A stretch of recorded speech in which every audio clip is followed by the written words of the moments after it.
ആര്? ഉതുപ്പാ? നിന്നെ ഇന്ന് കാണില്ലെന്ന് കരുതി. എന്താടാ ഗൗരവം? പെണ്ണുകെട്ടി ഗമയായിരിക്കും. എന്താ നോക്കുന്നേ? കണ്ണിന്റെ പോള പൊങ്ങുന്നില്ല.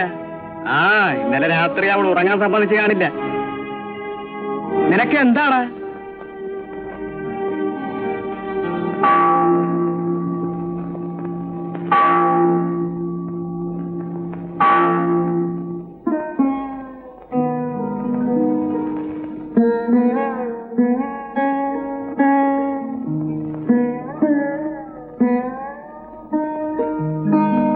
എന്തൊരിപ്പാ, നേരെ 3 മണിയായി. എന്നാ നിങ്ങൾ കഴിച്ചോ. ഉതുപ്പ് വന്നാൽ ഞാൻ അവന്റെ കൂടെ ഉണ്ടാവാം. അയ്യോ, അതിന് നിങ്ങളുടെ പൊന്നുമോളെ സമ്മതിക്കണ്ടേ? അവൻ വരാതെ തിന്നത്തില്ലെന്ന്. ഒരു ദിവസം അവന്റെ കൂടെ അന്തി ഉറങ്ങിയതേ ഉള്ളൂ. അവിടെ ഒരു പ്രേമം. നിന്റെ നാവും നടക്കിക്ക്. ഇന്ന് അവരുടെ വിരുന്ന. അവൾ അവന്റെ കൂടെ ഇരുന്ന് ഉണ്ണുന്നതാ ശരി. എനിക്ക് വെച്ചേക്കുന്നു. നീ അവിടെ നിന്ന് കഴിച്ചില്ലേ? കഴിച്ചു. എന്തോ കുലുവായിരുന്നിട്ട് അവിടെ കഴിക്കാൻ. ആ അന്നമ്മയുടെ ലിസിപ്പെണ്ണിന്റെ മുഖം എന്നെ അങ്ങോട്ട് കണ്ടപ്പോഴേക്കും കറുത്തങ്ങ് തുടുത്തു. കല്യാണ പിറ്റേന്ന് കയറി ചെന്നല്ലേന്ന് കരുതിയാ, അല്ലെങ്കിൽ ഞാൻ നല്ല വൃത്തിയായിട്ട് ചോദിച്ചേനെ. എടി ത്രേസ്യ, നീ മിണ്ടാതിരിക്കുന്നുണ്ടോ? മിണ്ടാതിരിക്കുന്നത്? എനിക്ക് പെട്ടെന്ന് എന്റെ പ്രാണം പോന്നു. എന്നാ പോയി തിന്ന്, വെട്ടി വിഴുങ്ങ്. ബാക്കി വല്ലതും കൊണ്ട് ഞങ്ങൾക്ക് വെച്ചാ മതി. മോളെ മേരി, അപ്പനൊന്ന് ഇറങ്ങിയിട്ട് വരാം. അവൻ എവിടെ പോയെന്ന് നോക്കട്ടെ.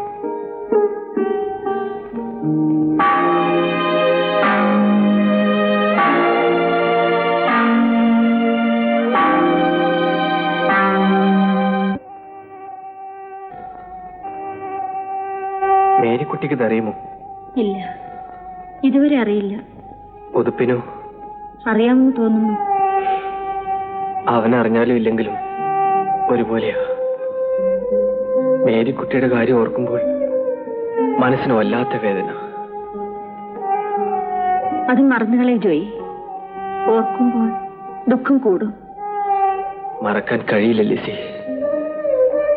എന്റെ ജീവിതകാലം മുഴുവനും ഇക്കാര്യം എന്നെ വേദനിപ്പിച്ചുകൊണ്ടേയിരിക്കും. നീ ഇതെന്നോട് പറയേണ്ടിയിരുന്നില്ല. ഞാൻ പറയരുതായിരുന്നു.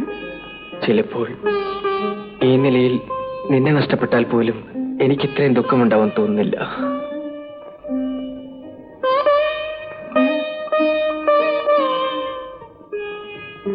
ജോയ്, ഒരു സത്യം പറയുന്നു. ഞാൻ നിന്നോട് കളവ് പറയാറില്ലല്ലോ. ജോയ് മോന് മേരിക്കുട്ടി അത്രയ്ക്ക് ഇഷ്ടമായിരുന്നു. എനിക്കവളെ ആരെക്കാളും കൂടുതൽ ഇഷ്ടമായിരുന്നു.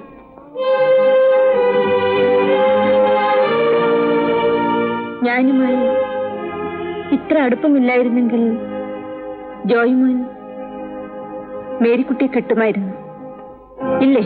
ലിസി, എന്താ നീ പറഞ്ഞത്? പെണ്ണ് അവൾ ആരായാലും അസൂയുള്ളവളാണ്. ഞാൻ മേരിക്കുട്ടിയെ ഇഷ്ടപ്പെടുന്നു എന്ന് പറഞ്ഞപ്പോൾ നീ ആ വഴിയിൽ ചിന്തിച്ചു. ലിസി, അവളെ ഞാൻ സ്നേഹിച്ചത് ഒരു പെങ്ങളായിട്ടാണ്, കാമുകിയായിട്ടല്ല. ആയിരിക്കാം. എന്നാൽ മേരിക്കുട്ടിയുടെ മനസ്സിൽ ചേട്ടനല്ല, കാമുകനാണ്. ലിസി, എനിക്കറിയാം.